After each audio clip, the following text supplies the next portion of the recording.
NDA में सीटों का बंटवारा हो चुका है।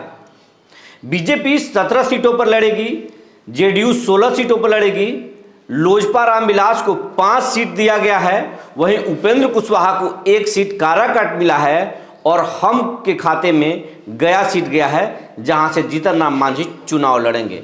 लेकिन आपको एक बड़ी और ब्रेकिंग खबर बताने जा रहे हैं कि जेडीयू को जो 16 सीट मिला है उसमें से लगभग 15 नामों पर सहमति नीतीश कुमार ने जता दी है।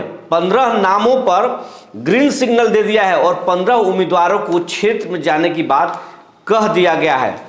और जो 15 नाम तय किए गए हैं, जेडीयू के जो कैंडिडेट होंगे अलग अलग लोकसभा क्षेत्र में जो सीट जेडीयू के खाते में गया है, तो उन नामों को हम आपसे अब साझा करने जा रहे हैं।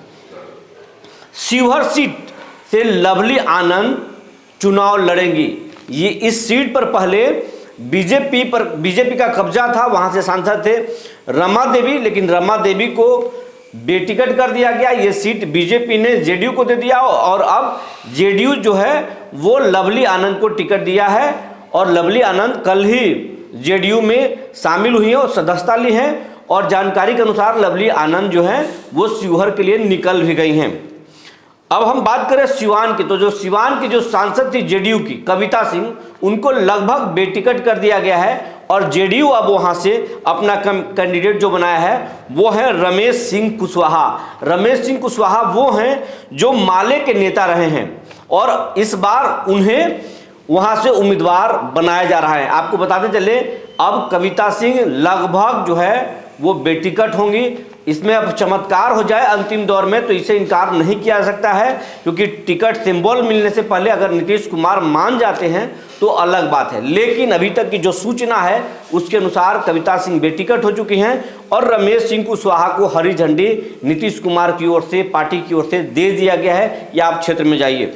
वाल्मीकि नगर में जो सांसद है सुनील मेहता, उनको ग्रीन सिग्नल दे दिया गया है कि आप क्षेत्र में जाइए। सीतामढ़ी में देवेश चंद्र ठाकुर को ग्रीन सिग्नल दे दिया गया, वहां के जो सांसद थे सुनील कुमार पिंटू, उनको बेटिकट कर दिया गया है। और आप जानते ही सुनील कुमार पिंटू ने जदयू में रहते हुए मोदी की तारीफ की थी और यही बात नीतीश कुमार को खल गई थी, चुभ गया था ये बात, और यही कारण है कि देवेश चंद्र ठाकुर को कुछ दिन पहले ही नीतीश कुमार ने वहां का उम्मीदवार घोषित कर दिया था और सुनील कुमार पिंटू बेटिकट हो गए हैं इसके साथ ही। अब बात करें झंझारपुर में रामप्रीत मंडल जो सांसद हैं उनको ग्रीन सिग्नल दे दिया गया है। सुपौल सीट पर दिलकेश्वर कामत चुनाव लड़ेंगे जेडीयू के टिकट से।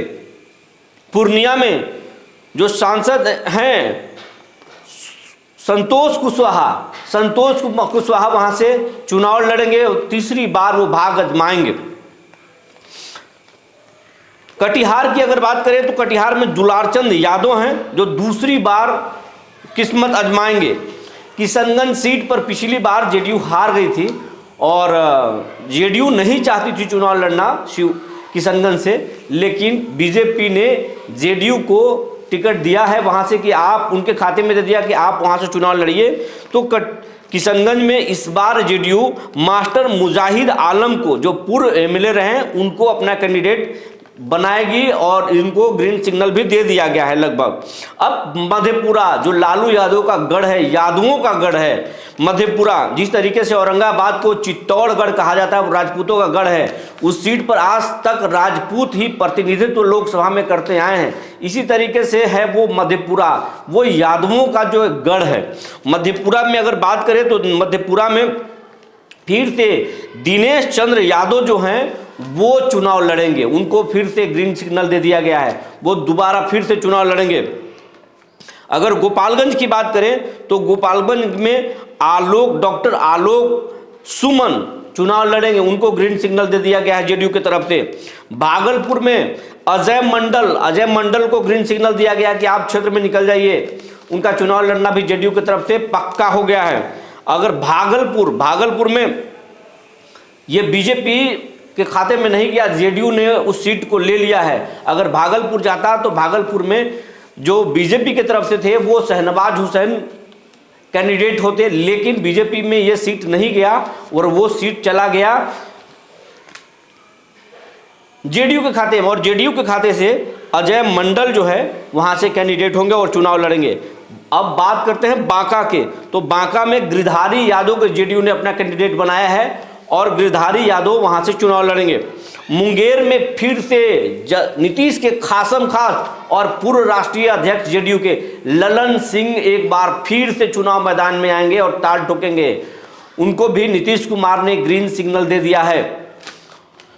अब बात करते हैं नालंदा के, नीतीश कुमार के गृह जिले के जो सांसद हैं, तीसरी बार वो भाग आजमाएंगे। कौशलेंद्र कुमार जो हैं वहां के सांसद हैं जेडीयू के, उनको फिर से चुनाव लड़ने के लिए ग्रीन सिग्नल दे दिया गया है और नीतीश के खासम खास माने जाते हैं और काफी सीधे और सरल हैं।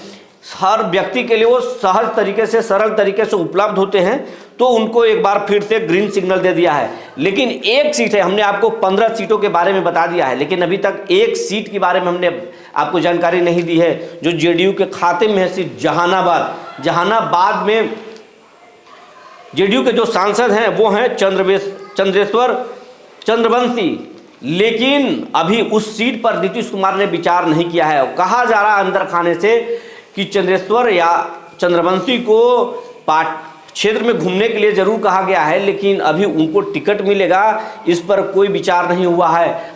पार्टी में ये मंथन चल रहा है कि चंद्रवंशी को टिकट देने के बजाय उनके बेटे को टिकट दिया जाए। तो ये 15 जो है वो सीट पर कंफर्म हो चुका है जो हम आपको बता दिए, लेकिन जहानाबाद सीट पर अभी कोई कंफर्म नहीं है।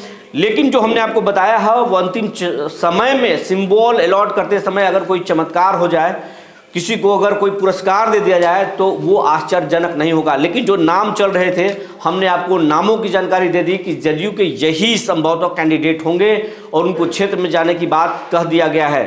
जो जानकारी थी हमने आपको बता दिया। आगे भी हम आपको इस तरह के राजनीतिक खबरों के बारे में बताएंगे। हमारे चैनल पर अगर आप नए हैं तो हमारे चैनल को सब्सक्राइब कर लीजिए, बेल आइकन को दबा दीजिए।